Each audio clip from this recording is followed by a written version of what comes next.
Hey everybody, I'm Dan McClellan. I'm a scholar of the Bible and religion. Let's take a look at a video. What Christian holiday? So I want to say two things at the beginning of this video. The first thing is check out this shirt that my daughter got me for Christmas. I think it's pretty cool. Second thing is this comment says, get to work and quit celebrating Christian holidays. I've seen more of this kind of sentiment this year, and I think it's just asinine.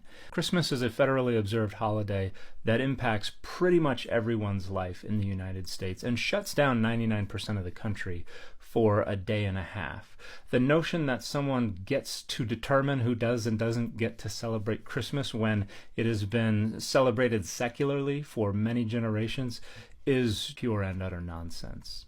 You mean Christmas? Christmas isn't a Christian holiday. I mean, it has trees.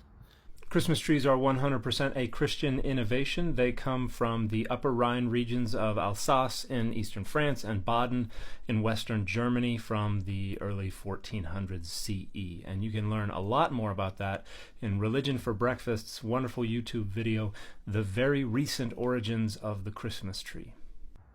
A man with elves? So not all parts of the world that celebrate Christmas associate it with elves, but the association of elves with Santa is something that pops up in America in the 19th century. With the 1823 poem "'Twas the Night Before Christmas," we first get Santa referred to as an elf, and then in 1850 Louisa May Alcott wrote but never published a book called Christmas Elves, and then there was a homekeeping magazine called Godey's Lady's Book that published a cover featuring a bunch of elves in Santa's workshop in 1873. So these traditions become popularized and become associated with Christmas in the 19th century, but the concept of the elf does probably go back to roots in Norse societies. Flying reindeer? The association of Santa with reindeer has a single origin, and that is an anonymous 1821 poem published in New York entitled "Old Santa Claus with Much Delight." The poem was published in a small paperback book entitled "The Children's Friend, A New Year's Present to the Little Ones from 5 to 12. It's published by William B. Gilley, but nobody knows who the author was. There are 8 verses to the poem. Each verse also has an illustration by an also anonymous illustrator. Verse 1 reads, "Old Santa Claus with much delight his reindeer drives this frosty night, o'er chimney tops and tracks of snow to bring his yearly gifts to you." This is the first association of any kind whatsoever of Santa Claus with reindeer, and this and the poem published 2 years later, "'Twas the Night Before Christmas," are the very foundation of contemporary concepts of Santa Claus. And any attempt to try to explain where this anonymous author came up with the idea to have Santa's sleigh being pulled by a flying reindeer is pure speculation. We just have no idea. None of these things are Christian. You say it's this Jesus guy's birthday, but all the evidence says he was born in the spring or summer.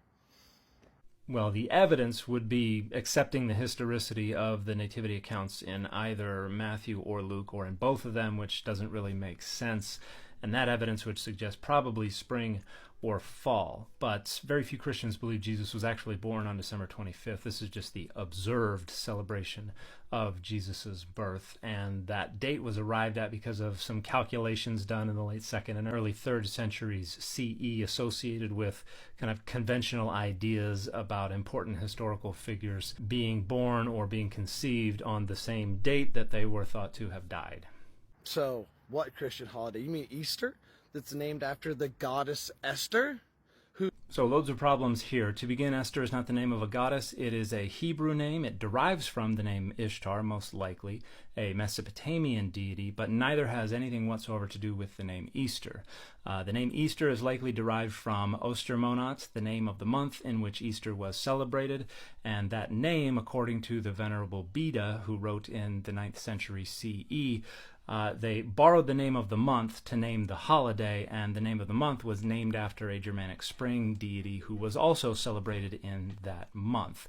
So Easter actually has nothing to do with this Germanic spring goddess, except that they borrowed the name of the month that was named after that goddess to name this holiday. But there are only 2 or 3 languages that refer to this holiday by the name Easter, because they borrowed it from this Germanic name for this month. The overwhelming majority of Christendom refers to this holiday by some variation on the Hebrew word Pesach, which means Passover, because Easter is an adaptation of the Jewish Passover. So the notion that we have this name Easter, which derives in the Middle Ages in 2 or 3 languages from the name of a month that was named after a pagan deity, does not in any way, shape, or form indicate that Easter is not a Christian holiday.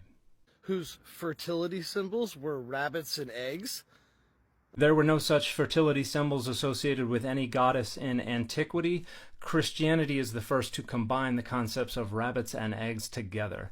Eggs, because eggs were used to break the Lenten fast in medieval Europe, because they kept longer than other meats and cheeses and things like that, and they began to be exchanged as gifts between the elite in that time period and painted colors to represent joy and rebirth and things like that. Rabbits, because they were associated with the Virgin Mary, because the European brown hare can conceive a second litter while it's still pregnant with the first litter, giving the impression of parthenogenesis, of virgin birth. And so we have some medieval artwork featuring Mary surrounded by hares. And then in the 18th and 19th century, as folklore is taking off and as a lot of our holidays are kind of taking shape in Eurocentric countries, Easter becomes more clearly associated with rabbits and eggs, both of which originate entirely within Christianity.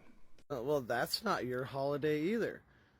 Which Christian holiday exactly did you guys not steal from another culture and then bastardize as your own? Because Christians never invented anything. So the notion that Christmas and Easter were stolen by Christians is largely a product of folklore research and neo-paganism in the 18th and 19th centuries, and is not really supported by much data.